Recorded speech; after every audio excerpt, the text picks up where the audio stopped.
Today, I want to talk about the issue of the Hopewell Interaction Sphere as a way to introduce the Middle Woodland period in the Southeast. This is the fifth issue that we've talked about in this class. If you recall, we began the semester with the issue about colonization of the Americas. When we reached the Middle Archaic period, I talked about mounding. And between the Middle Archaic and Late Archaic, I talked about domestication. And during the Late Archaic, I talked about the issue of pottery. So today is our fifth issue, the Hopewell Interaction Sphere. The Hopewell are a type of Middle Woodland society who lived between 100 BC and AD 500 in western Illinois and southern Ohio. Now this is a little bit out of our region of the Southeast, but because of the impacts of the Hopewell Interaction Sphere, I want to talk about it today.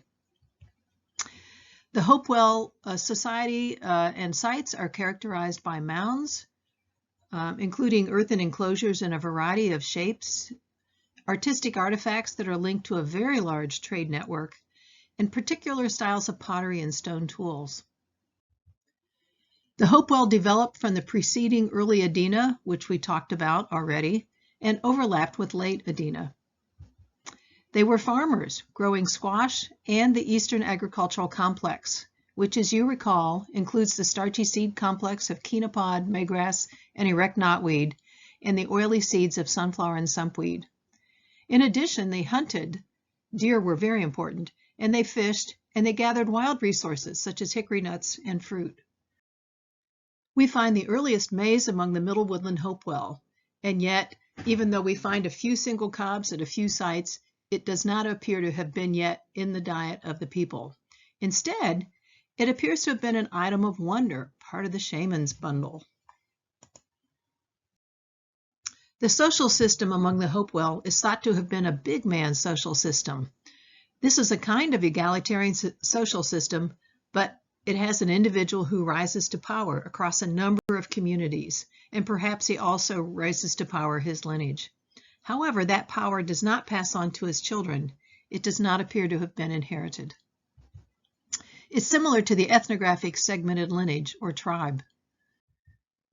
The Hopewell Ceremonial Complex itself appears to have been a shared system of religious beliefs, mortuary rituals, ceremonial earthwork construction, and status symbols that was centered in western Illinois and southern Ohio. But its influence spread far and wide into the Southeast, and we call this the Hopewell Interaction Sphere. Areas and cultures participated to some degree in the Hopewell Ceremonial Complex. We see mound building, Hopewell ceramic vessels, and sets of personal ornaments and raw materials spread across great distances outward from the center of the Hopewell. This map illustrates some of the areas who appear to have maintained some form of contact with the Hopewell, as evidenced by trade items. So here's Hopewell itself in southern Ohio and western Illinois. And in particular, when we talk about Middle Woodland in the southeast, I'll be talking about Swift Creek culture. Mound centers appear to have been built as ritual centers for a big man. These mound centers brought together local communities to build the center and to take part in rituals there. Mound centers were usually located along the major rivers and trail systems at critical points that controlled access to trade. People didn't live at the mound centers.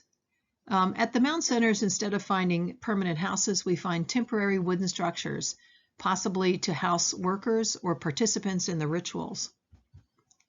So this leads us to describe their settlement system as vacant ceremonial centers and dispersed agricultural hamlets. What's a hamlet? Well, it's a small community made up of related households. Overall, Hopewell had dispersed, scattered, small, permanent settlements called hamlets.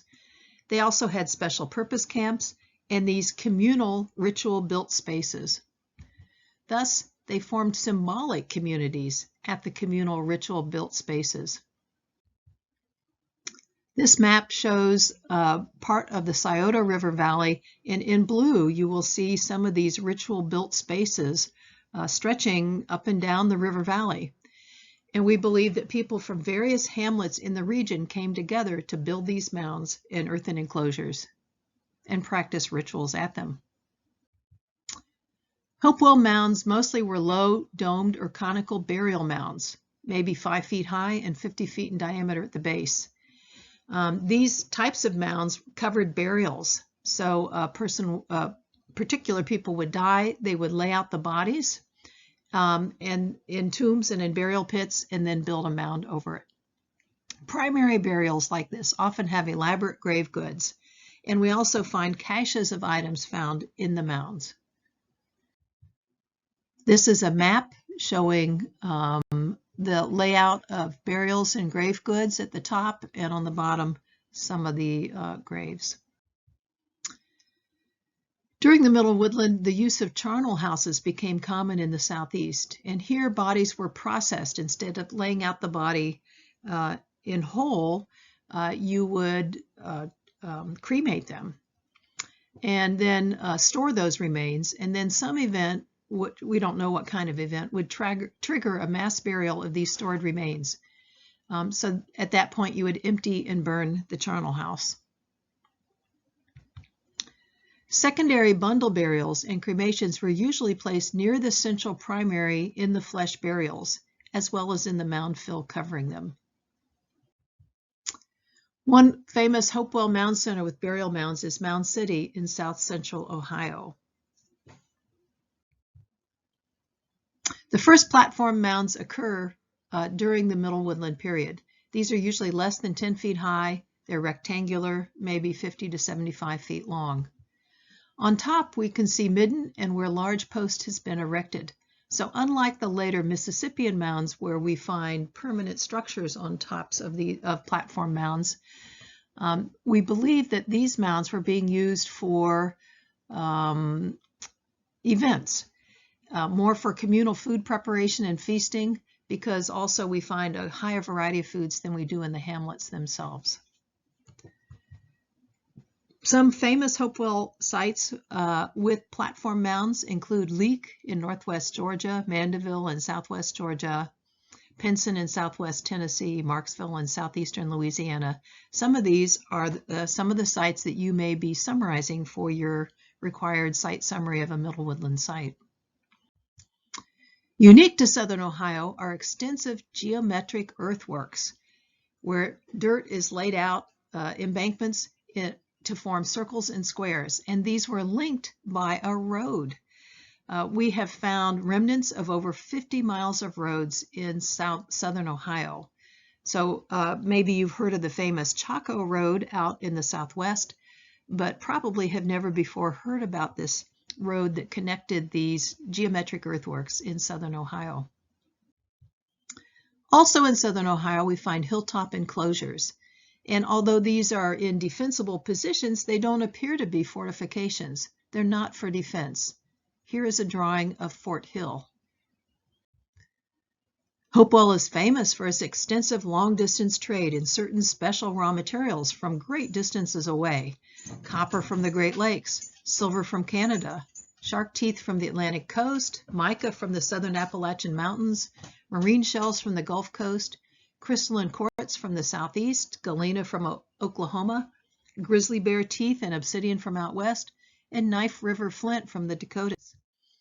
This map illustrates all of the variety of the materials, the locations that they come from, all coming into the Hopewell. On the right-hand side, you can see some links to YouTube videos from the Ohio Historical Center that give wonderful discussions of these raw materials and artifacts. These raw materials were fashioned into artistic items that ended up buried with people in the burial mounds. Oftentimes, these were made out of copper, such as the copper cutouts on the left, or the copper repoussé bird of prey on the right.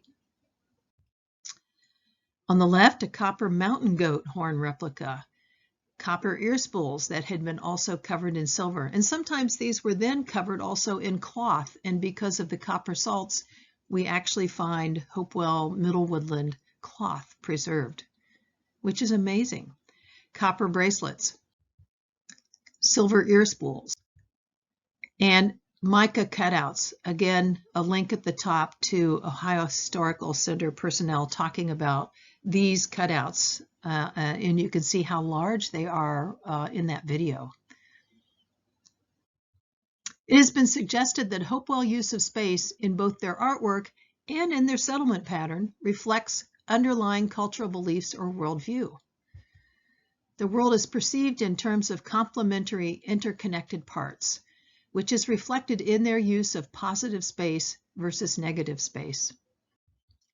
Buikstra and others infer that Hopewell observed seasonal cyclic rituals. Thus, another theme appears to have been destruction and abandonment. So at the end of the ritual calendar, you abandon something, and then you later renew it at the beginning of a new cycle. Buikstra et al. Point out that the control of sacred actions or liturgical sequences may have been pivotal in the production of social power. They find a juxtaposition of light and dark soils in the construction of the mounds, and they find the use of water symbolism to link to world renewal and fertility. And this last theme, world renewal and fertility, we'll hear about again when we talk about the Mississippian and the Southeastern Ceremonial Complex. So this is an old idea that continues all the way up to historic contact. When you put together the colors and types of dirt used in construction, you see a representation of the underworld, this world, and upper world. And thus, the tomb itself becomes the axis mundi, balanced between chaos and cosmos. Hopewell animal representations are realistic, possibly reflecting clan symbols. Here, for example, are some copper cutouts. And if you look at the top, in the positive copper space, you'll see bird imagery. See those claws of the birds? And in the bottom, in the negative, no copper space, you'll see bear imagery. And this pairing of bird and bear was also found in the accompanying textiles, bird feathers and bear fur, that were found associated with this item and were preserved because of the copper salts. These pictures illustrate typical Hopewell jars. The way that you see the outline, using the design to outline elements, is called zoned. And it shows a bird, a common decorative element. It also illustrates, again, the positive and negative use of space. Hopewell is famous for its platform pipes. This looks like another link to a YouTube channel talking about platform pipes. These pipes were often in the shape of animals with inlaid stone or inlaid freshwater pearls. Incredible. The pipe stem would have been inserted here, and the bowl of the pipe is up here, where you would put whatever it was that you were smoking. Blades are characteristically found at Hopewell Middle Woodland sites, and to make a blade you must prepare a core first, so they come from prepared cores. You may also find freshwater pearls accompanying burials. One of my favorite things to see in the archaeological record are depictions of humans, and although it doesn't happen very often, here are some of the Hopewell depictions of humans. Based on the archaeological remains and depictions like that, artists have reconstructed what costumes looked like among the Hopewell. So some of these are common every day, and some of these are very specific to shamans or ritual. The Ray figurine is an astonishing figure. Again, you can follow the video link to the Ohio Historical Center. This appears to be a shaman who is transforming into a spirit bear, and perhaps in his lap it's thought that he might be holding a human head. Now, there's no evidence of warfare or cutting off of heads, but perhaps this is his ancestor, and he's performing a ritual appealing to his ancestor. Snyder's points are a very distinctive type of point linked with the Hopewell. These are very large, very well made, very thin, and not very useful, so they seem to be display items. Some of the famous Hopewell sites in southwestern Ohio center around the Scioto River Valley in the vicinity of Chillicothe, Ohio. and are now part of the Hopewell Culture National Historic Park. So you can go visit these. Mound City in southern Ohio was a squared embankment 3 feet high that encircled 13 acres. It had entrances on the east over here and on the west over here. Inside were 24 burial mounds, all dome-shaped except for this one elliptical mound. The largest mound was 17.5 feet high and 90 feet in diameter. Incidentally, this area was used during, I think it was World War II, as an encampment, so the mounds that you see today when you visit this national park are reconstructions. One of the largest concentrations of Hopewell burial mounds are here at Mound City, and this is where they found over 200 animal effigy platform pipes. These platform pipes are now on display at the museum in London, so they're not in the Americas anymore. I like these views of this site. Another famous site is the Sipe site, and you can see it's got these complex geometric enclosures. Here is where one of these human faces was found, and then in the bottom center it shows the finding of this dog pipe, this pipe made out of stone that looks like a dog. So you can see from the person there in their hand, that's a very large pipe. The Hopewell Mound Group in southwestern Ohio has one of the enclosures there is called the Great Enclosure. It's 6 feet high and it measures 1,800 by 2,800 feet in size. So it encloses, it also has attached to it a 16-acre square enclosure. Within the Great Enclosure were other smaller geometric enclosures and more than 30 mounds.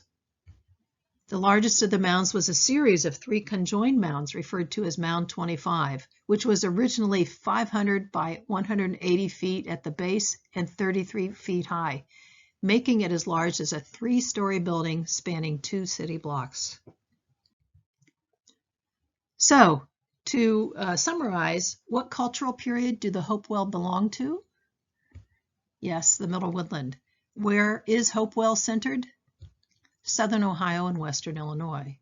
When? 100 BC to AD 500. What's their settlement pattern? That's right, vacant ceremonial centers and dispersed hamlets. What's their social system? Big man society, a type of egalitarian society. And they're famous for or characterized by what? Elaborate mortuary rituals, including mounds with primary and secondary burials, grave goods made with exotic, that is, not local, raw materials, an extensive trade system, and pervasive symbolism. So I hope you've enjoyed this issue. Coming up later in the semester, we'll talk about the Southeastern Ceremonial Complex, and we'll end by talking about foodways.